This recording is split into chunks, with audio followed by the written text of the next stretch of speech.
maybe share a little bit more about, your initial kind of approach of how you got started building? Did you guys raise outside funding? Just a little bit more on that, maybe.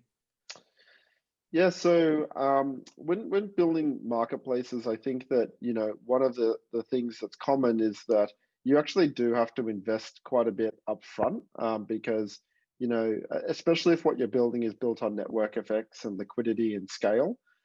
So we got to work straight away building an MVP product with actually outsourced engineers. We did that. We put in our own money to be able to do that. And then we actually started almost immediately raising capital. And the reason for that was that I think you've got a good chance at the beginning of a marketplace before you've started to sort of sell the opportunity space before you have to start getting runs on the board.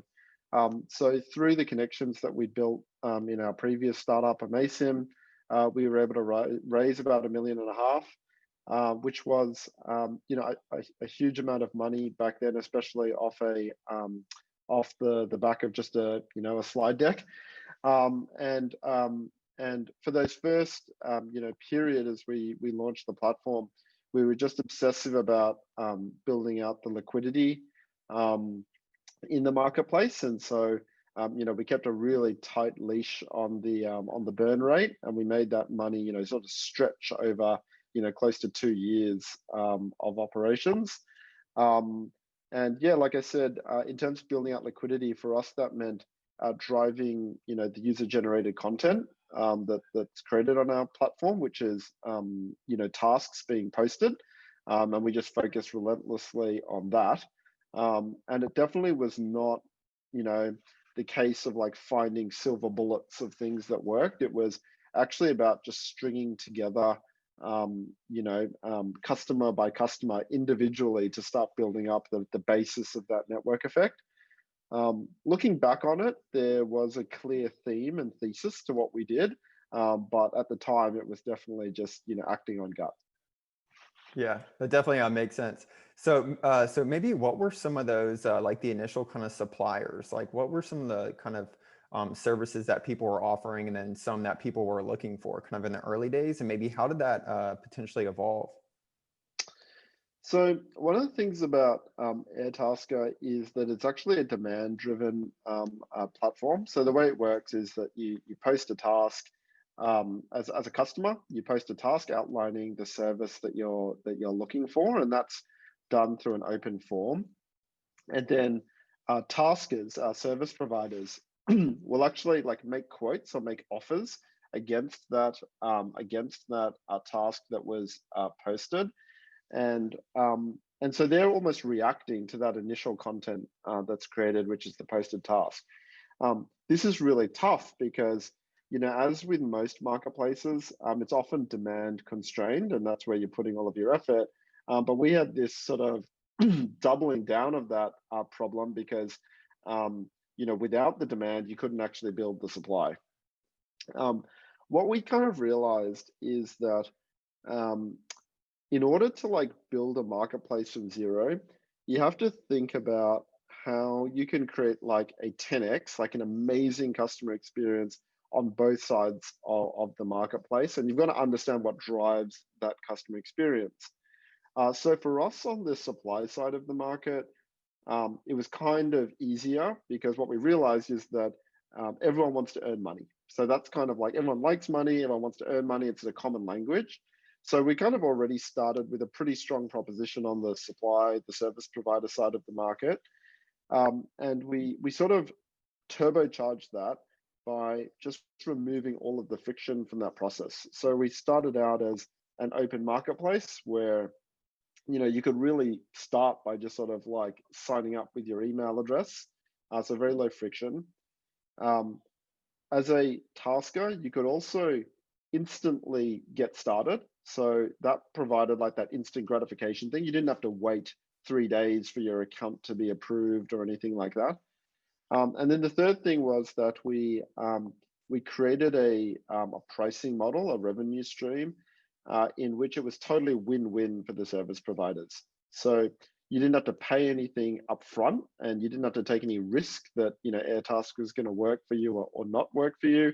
Um, Basically, because we take a percentage of what you earn, um, we charge a fee based on what you earn.